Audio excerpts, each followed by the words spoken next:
Hello दोस्तों, आप सभी को गुलाब जामुन जैसी मीठी मीठी नमस्कार। और उसी के साथ आप लोगों का स्वागत है आईपीओ के लव ट्रायंगल शो में। एक और SME IPO world 3D India लेके आ रहा है अपना जी आईपीओ। यहाँ पर हम आज इस रिव्यू वीडियो में इस कंपनी का पूरा कच्चा चिट्ठा खोलने वाले हैं। नेक्स्ट वीक में फिर से मैं काफी सारे आईपीओ देखने को मिलने वाले हैं बैक टू बैक। और स्पेशली अगर हम इस आईपीओ में बात करते हैं तो इस कंपनी के प्रमोटर्स गए थे शार्क टैंक इंडिया में, जहां पर इन्होंने अपना बिजनेस मॉडल भी समझाया था और उन्हें वहां से बिड भी मिल चुकी थी 1.5 करोड़ की अमन सर की तरफ से, जहां पर 80 लाख की उन्हें इक्विटी मिली थी और 70 लाख का उन्हें डेट मिला था। हाउएवर अगर मैं स्टार्टिंग में इसमें अपने पर्सनल डिसीजन की बात करूं तो एक इंटरेस्टिंग आईपीओ होने वाला है स्टडी करने के लिए, बट आज के दिन मेरा कोई भी फाइनल डिसीजन नहीं है। किस तरीके से रहेंगे सभी एक्सटर्नल फैक्टर और किस तरीके से बनेगी सभी आईपीओ की रैंकिंग एंड किस तरीके से होगा फंड मैनेज, उसके बेस पर जो भी फाइनल डिसीजन होगा वो मैं आप लोगों को अपडेट कर दूंगा। बट आप लोग एक बार इस वीडियो को देख लीजिएगा, समझ लीजिएगा, फिर अपने रिस्क रिवॉर्ड रेशियो और माइंडसेट के अकॉर्डिंग अपने फाइनेंशियल एडवाइजर से कंसल्ट करके कोई फाइनल एक्शन बनाइएगा। उसी के साथ साथ आप लोगों को म्यूचुअल फंड या इंश्योरेंस सेगमेंट में किसी भी तरीके की कोई भी हेल्प की रिक्वायरमेंट है या आप लोग चाहते हो कि being a mutual fund distributor हम आपका पैसा मैनेज करने में आपकी हेल्प करें, चाहे वो SIP हो, STP हो, SWP हो, बूस्टर STP हो, लमसम अमाउंट हो, तो आपको डिस्क्रिप्शन में मेरा फोन नंबर मिल जाएगा, आप मुझसे कांटेक्ट कर सकते हैं। आपकी क्वेरी को जल्दी से जल्दी सोल्व कर दिया जाएगा। अब अगर हम कंपनी की बेसिक डिटेल की बात करते हैं तो 1988 में ये कंपनी इनकॉर्पोरेट हुई थी। काम की बात करते हैं तो ये प्रोवाइड करती है 3D प्रिंटिंग सोल्यूशन जो इनेबल करती है easier prototyping and finding application in various sector जैसे कि manufacturing, education, engineering, architecture, interior design, fashion design, product design, medical and dental आ जाते हैं। कंपनी के प्रोडक्ट पोर्टफोलियो की बात करते हैं तो वहां पर hardware like 3D printer, 3D scanner, laser engraves and 3D magic pens होने वाले हैं।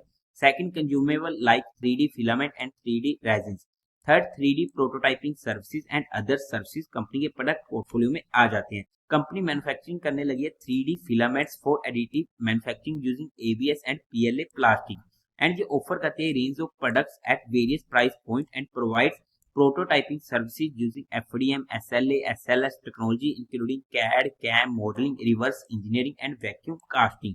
कंपनी की 4 ब्रांचेस ऑफिस होने वाली हैं जो दिल्ली, हैदराबाद, बेंगलोर एंड मुंबई में होने वाली है एंड 5 फ्रेंचाइजीज होने वाली है इन पुणे, चेन्नई, कोयम्बटूर, राजकोट एंड नगर कोयल में। अगर हम कंपनी की आगे बात करते हैं तो कंपनी सेल करती है अपने प्रोडक्ट्स को थ्रू ई कॉमर्स प्लेटफॉर्म जैसे कि Flipkart, JioMart, FirstCry, IndiaMART, Snapdeal, Moglix and Amazon पे और through retail outlets like Croma and Crossword.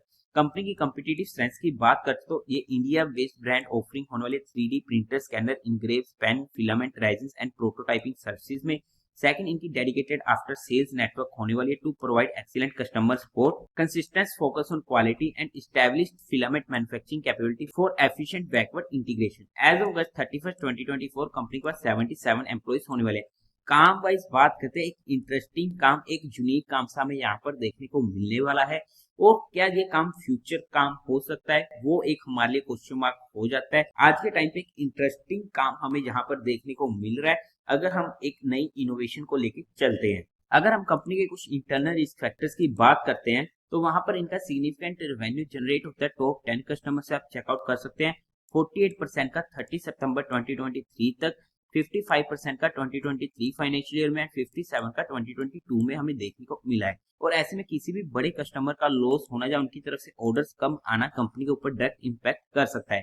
Company के कुछ नेगेटिव कैश फ्लोस हमें देखने को मिले इन पास्ट ईयर्स में और यहाँ पर कंपनी कह रही है कि फ्यूचर्स में भी हमें ऐसा कुछ देखने को मिल सकता है। कंपनी एंड डायरेक्टर्स इन्वॉल्व होने वाले कुछ लीगल प्रोसीडिंग्स में आप चेकआउट कर सकते हैं। बाकी आप इनके इंटरनल रिस्क फैक्टर इनके DRHP में स्टडी आउट कर सकते हैं। अब अगर हम कंपनी के टेंटेटिव टाइम टेबल की बात करते हैं तो जो आईपीओ ओपन होगा 23 सितंबर को, क्लोज होगा 25 सितंबर को, अलॉटमेंट होगी 26 सितंबर से, रिफंड मिलने शुरू हो जाएंगे 27 सितंबर से और आपके अकाउंट में क्रेडिट हो जाएंगे शेयर इफ अलॉटेड 27 सितंबर को।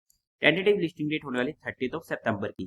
फेस वैल्यू रहेगी 10 रुपीज पर शेयर की। प्राइस बैंड होगा 142 से 150 रुपीज पर शेयर का। 1000 शेयर्स का एक लॉट होने वाला है। टोटल इशू साइज है 25.56 करोड़ का। यहाँ पर फ्रेश इशू रहेगा 21.78 करोड़ का और बाकी रिमेनिंग 3.78 करोड़ का होने वाला है OFS, जो हमारे लिए एक नेगेटिव पॉइंट हो जाता है। NSE के SME पोर्टल पर ये आईपीओ लिस्ट होने वाला है। कोटा की बात करते हैं तो क्वालिफाइड का 50% का, रिटेल में 35 का एंड HNI में 15% का होने वाला है। लोट साइज में रिटेल कैटेगरी में एक लोट पड़ेगा 1000 शेयर्स का, जिसकी अमाउंट पड़ेगी 1,50,000 रुपीज की। HNI कैटेगरी में मिनिमम 2 लोट्स के लिए अप्लाई करना पड़ेगा, जिसकी अमाउंट पड़ेगी 3 लाख रुपीज की। कंपनी के प्रमोटर्स की बात करते हैं तो वहां पर राहुल चंडालिया, सलोनी चंडालिया, प्रदीप जैन एंड स्वाति जैन कंपनी के प्रमोटर होने वाले हैं। प्री होल्डिंग की 89.5% की, जो पोस्ट इशू रह जाएगी 65.48% की। अब अगर हम कंपनी के मेन मुद्दे की बात करते हैं यानी कंपनी के फाइनेंशियल की, तो वहां पर सबसे पहले टोटल असेट 2021 में थे 6.71 करोड़ के, जो इंक्रीज होते थे 2024 तक पहुंच चुके हैं 24 करोड़ के। अच्छी ग्रोइंग रेट होने वाली है। रेवेन्यू 2021 में था 16 करोड़ का, 2022 में 20 करोड़ का, 2023 में 23 करोड़ का, 2024 में 40 करोड़ का। अच्छी ग्रोइंग रेट होने वाली है। प्रॉफिट आफ्टर टैक्स 2021 में था 88 लाख का, 2022 में 84 लाख का, 2023 में 2.4 करोड़ का एंड 2024 में 5 करोड़ का। अच्छी ग्रोइंग रेट होने वाली है। नेटवर्थ की बात करते हैं 10 करोड़ की, रिजर्व एंड सरप्लस में 7.61 करोड़ का, टोटल बोरिंग्स कंपनी के पास 5.7 करोड़ की होने वाली है। अगर हम 2023 से 2024 में देखें तो यहाँ पर एक बूस्टअप देखने को मिला इनकी रेवेन्यू एंड इनके प्रॉफिट आफ्टर टैक्स में, जिसकी वजह से हमारे मन में शंकाएं आ जाती हैं। बट अगर हम ओवरऑल फाइनेंशियल की बात करते हैं तो जिस तरीके की ग्रोइंग रेट है, अच्छे फाइनेंशियल हमें जहाँ पर देखने को मिल रहे हैं। अब अगर हम बात करते हैं कंपनी के ऑब्जेक्टिव क्यों आ रहा है आईपीओ, तो इनको अपनी कुछ बोरोइंग्स की पेमेंट करनी है, second working capital requirement and third general corporate purpose.